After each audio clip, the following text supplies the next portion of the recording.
दोस्तों नमस्कार। आइए आप लोगों का हार्दिक अभिनंदन करता हूँ ट्रेडर बार में। और ये मेरा देसी ट्रेडर बार स्टॉक मार्केट यूट्यूब चैनल है, तो इस पे आप लोगों का हार्दिक अभिनंदन है। तो अभी देसी पे वीडियो अपलोड हो रहा है, ठीक है। चलिए शुरू करते हैं। शुरू करने से पहले जो भी टेलीग्राम नहीं ज्वाइन किए सर ज्वाइन कर लीजिए। ये फ्री टेलीग्राम है TBSM टाटा वाले में, जरूर ज्वाइन करिए। TBSME टाटा वाले जरूर ज्वाइन करिए। और स्विंग का है और शॉर्ट स्विंग का, दोनों को आप ज्वाइन कर लीजिए। छोटा सा कंट्रीब्यूशन है, उसको देके आप ज्वाइन करिए और आगे बढ़िए। तो चलिए, लोग अब धीरे धीरे देसी पे आ रहे हैं। हम तो ये नहीं कह रहे हैं कि पूरे आ रहे हैं, लेकिन आ रहे हैं।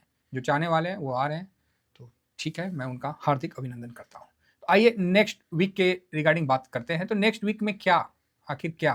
तो नेक्स्ट वीक के रिगार्डिंग बात जब हम करने लगे, तो एक चीज़ आपको थोड़ा सा मैं डिस्कस कर लेता हूँ कि रूस यूक्रेन में चल ही रहा है, रसिया यूक्रेन वार चल ही रहा है, जो भी है ना। तो ये आप लोग देख ही रहे हैं। नए विदेश नीति प्रमुख ने रात भर के हमलों के बाद कीवी का दौरा किया। अरे क्या करोगे दौरा करके, एक बार रूस की धमकी से तो नाटो तो कोई उसको यूक्रेन को जोड़ना नहीं है ना। ये तो पॉसिबल, रूस ने तो धमका दिया है और करके भी दिखा दिया है। तो जेलेंस्की भाई साहब ना घर के रहे, ना घाट के रहे, ना रूस के रहे, ना नाटो के रहे, बीच में बेचारे फंस गए। बजट में बड़ी वृद्धि को मंजूरी दिया। यूक्रेन युद्ध पर ताजा, पुतिन ने रूस के सैन्य बजट को, ठीक है। चलो, एक न्यूज ये देख लिए। दूसरा न्यूज ये देखिए, अभी मैं बता दे रहा हूँ, हो सके ये चीज़ का एहसास आप लोगों को 2-3 महीना बाद होने लगे। तो आप बोलोगे क्या, ट्रम्प साहब अच्छे हैं, ट्रम्प साहब बहुत अच्छे हैं, लेकिन आने वाला कुछ समय में ना ट्रम्प साहब को फिर कोई सीरियस नहीं लेगा। ये चीज़ याद रखिए, पिछले उनका ऐसा ही कार्यकाल था कि शुरू में खूब बोल देंगे, बाद में जब सिस्टम के द्वारा बोला जाएगा कि ये आपने गलत बोल दिया, तो उसको वो वापस भी ले लेंगे। तो जल्दी एग्रेसिव हो जाएंगे। बाद में जब उनका जो सिस्टम है वो उनको बोलेगा कि ओ भाई पॉसिबल नहीं है, तो बोलेगा कि ठीक है, फिर जाके बोल देंगे मीडिया में। आजकल तो ट्विटर ही मीडिया हो रखा है उनके लिए। तो ये कुछ ना कुछ अपना स्टेटमेंट देते रहेंगे। तो इनका स्टेटमेंट को अगर मैं बोलूँ कि ज़्यादा सीरियस नहीं लेना है, तो हास्यास्पद वाली बात होगी, मतलब हंसने वाली बात होगी। बोलोगे सर आप ऐसे कैसे ट्रम्प साहब को बोल सकते हो। तो देखिए, बात ऐसा है कि ट्रम्प साहब ना पिछला कार्यकाल देखिए, लास्ट में लोग इनको सीरियस लेना ही बंद कर दिए, क्योंकि ये मार्केट पे चलते हैं, है ना। तो बाद में लोग इनको सीरियस लेना बंद कर दिए थे।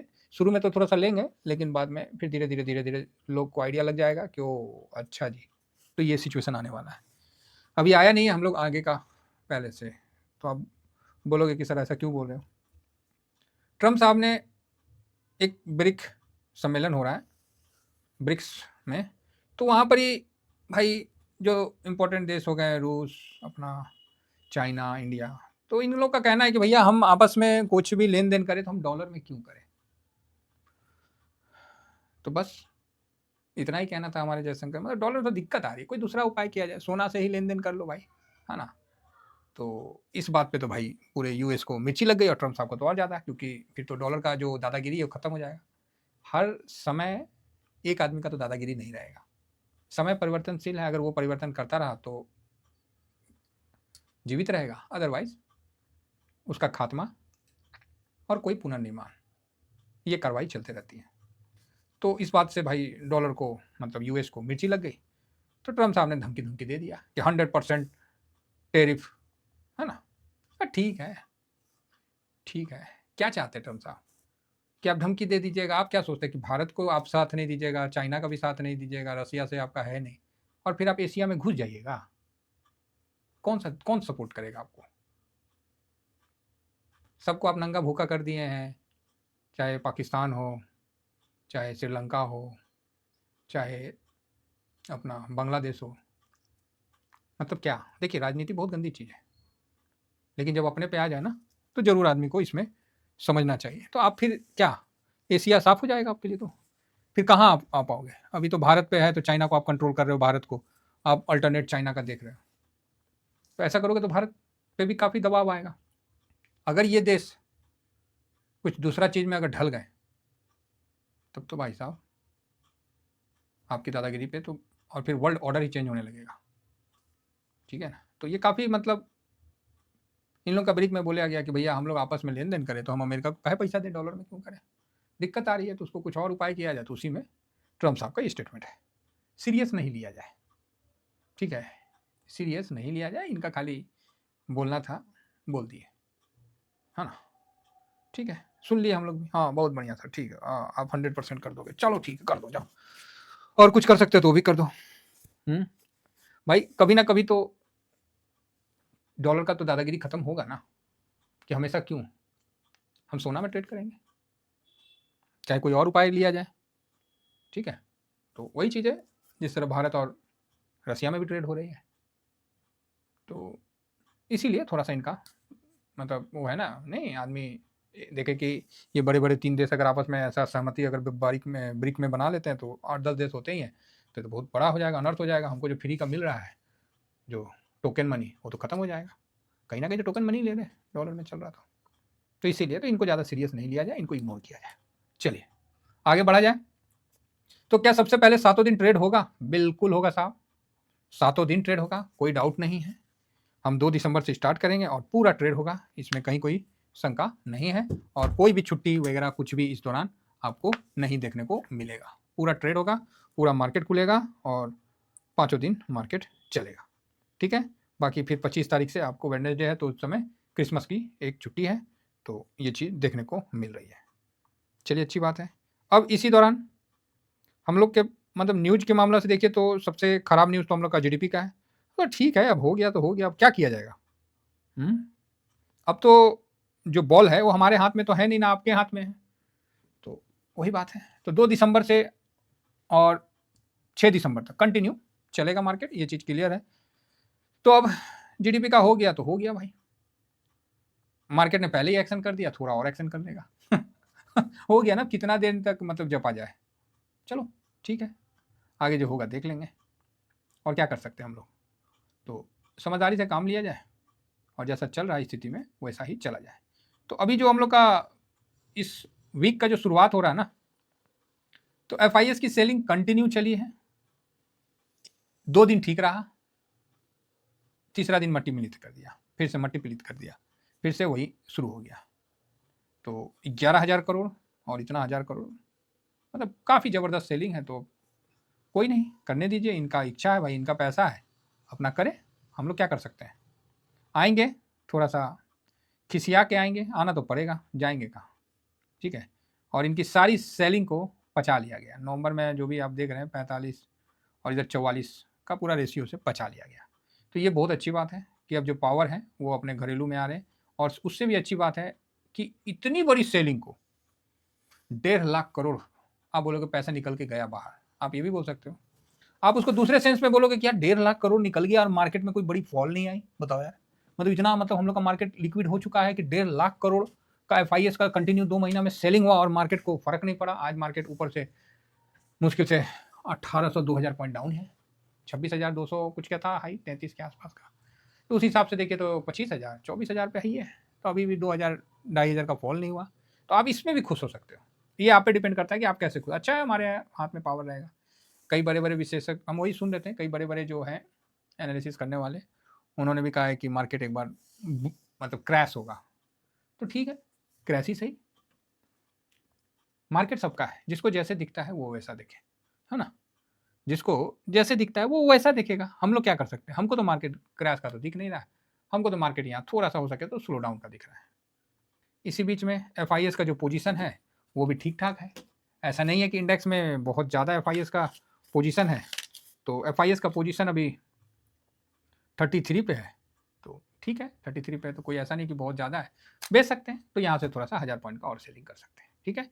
बाकी अभी कोई डाटा वगैरह नहीं, अभी हम लोग को सिर्फ साइलेंट होकर थोड़ा सा देखना है मार्केट को 2-4 दिन कि मार्केट का रुख क्या होता है ना, थोड़ा सा साइलेंट रहना यहाँ, और देखते हैं कल का मार्केट का कैसा होता है, क्योंकि अगर कल एक्शन दिखा देता है तो बढ़िया है, कहीं ऐसा तो नहीं कि मार्केट उठा के पटके, तो इसका भी हम लोग को ध्यान रखना पड़ेगा। तो कोई नहीं, डिफेंस सेक्टर मजबूत है, आईटी मजबूत दिख रही है ना, अब बाहर से सेलिंग होता है तो थोड़ा बहुत नीचे आएगा, बाकी तो मेरे हिसाब से मार्केट अभी ठीक है, अगर 23,000 तक आता है मार्केट तो बहुत अच्छा है। अब जो गेंद है ना वो आपके हाथ में नहीं, वो अभी गेंद जो है सरकार के हाथ में है, एफआईएस के हाथ में गेंद नहीं है, सरकार के हाथ में है कि सरकार कैसे इस चीज़ को हैंडल करता है, ठीक है। और हमें अपनी सरकार पे पूरा भरोसा है, इसी उम्मीद से कि ये इस चीज़ को अच्छे से हैंडल कर ले और कोई ऐसा तोड़ निकाले, और उम्मीद है हमारे जो सरकार है और जो हमारे नेतागण हैं उन पे हमें पूरा विश्वास है कि वो इस तोड़ का भी, इस बीमारी का भी कोई ना कोई इलाज जरूर निकाले। जैसे कोरोना जैसे बीमारी में जब लगा कि दुनिया खत्म हो जाएगा तो कोविड वैक्सीन भारत ने बनाया, सबको दिया, और उस मतलब इतना मतलब 140 करोड़ आदमी को कोविड वैक्सीन दिया, बाहर भी भेजा, और हम लोग निकल गए। उसके बाद उसका साइड इफेक्ट भी कईयों ने बोला, तो वो तो होगा ही होगा सर, क्या बताएं, लेकिन बड़े जनसमूह को बचा लिया गया।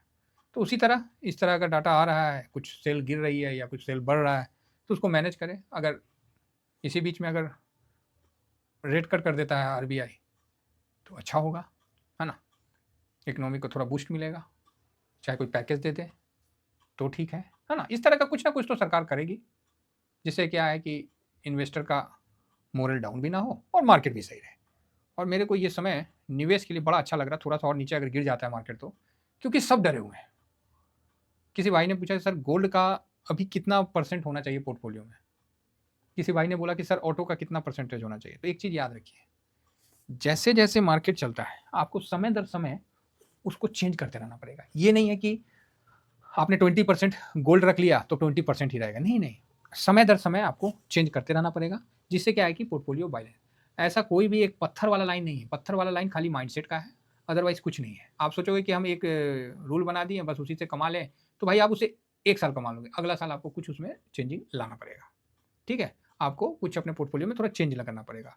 अगर मार्केट अगर बूम करने वाला है तो ऑटोमेटिक है कि आपको इक्विटी साइड में जाना पड़ेगा। जब मार्केट थोड़ा पैनिक करने वाला है तो आपको थोड़ा गोल्ड में होल्डिंग करना पड़ेगा। अभी के समय में आपको इक्वल वेट रखना पड़ेगा, क्योंकि ऐसा सिचुएशन बन गया है कि अगर नीचे मार्केट जाता है तो गोल्ड बचा लेगा, मार्केट बूम जैसे करना शुरू होता है तो आपको गोल्ड से धीरे धीरे शिफ्ट करना पड़ेगा दूसरे साइड में। समस्या ये है कि मार्केट कभी आपको नहीं बोलेगा ना कि ये परफेक्ट समय है मेरे में पैसा लगा दो। हमेशा मार्केट में जब डर फेयर पूरा छाया रहना, कोई पैसा लगाने से डर रहना, वही समय होता है पैसा लगाने का। खासकर इंडेक्स वाले इस चीज़ को बिल्कुल गांठ बांध के समझे, ठीक है। तो चलिए फिलहाल देखते हैं कल का मार्केट कैसा रहेगा।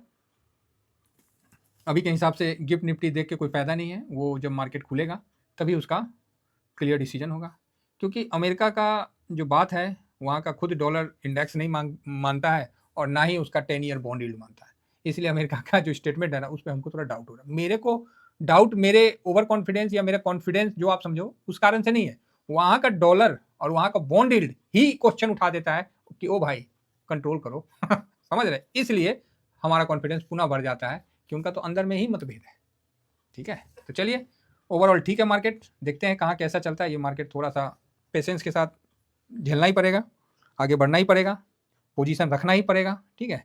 ये चीज़ मान के चलिए। फिलहाल तो यहाँ गिफ्ट निफ्टी 24,303 के आसपास दिखा रहा है, तो ऐसा तो हो गया तो अच्छा है। और जब तक 24,500 क्रॉस नहीं करता है तब तक आप मजबूती की तरफ नहीं बढ़ेंगे, और नीचे में 24,000 तोड़ के नीचे चले तो 23,700 नहीं तोड़ता है तब तक आप कमजोरी की तरफ नहीं बढ़ेंगे। तो यही रेंज है 500-700 पॉइंट का, जिसमें निफ्टी आपको घूमता हुआ दिखेगा। चलिए इतना ही कहकर अपनी वाणी को विराम देता हूँ। Thank you very much. जय हिंद, जय भारत।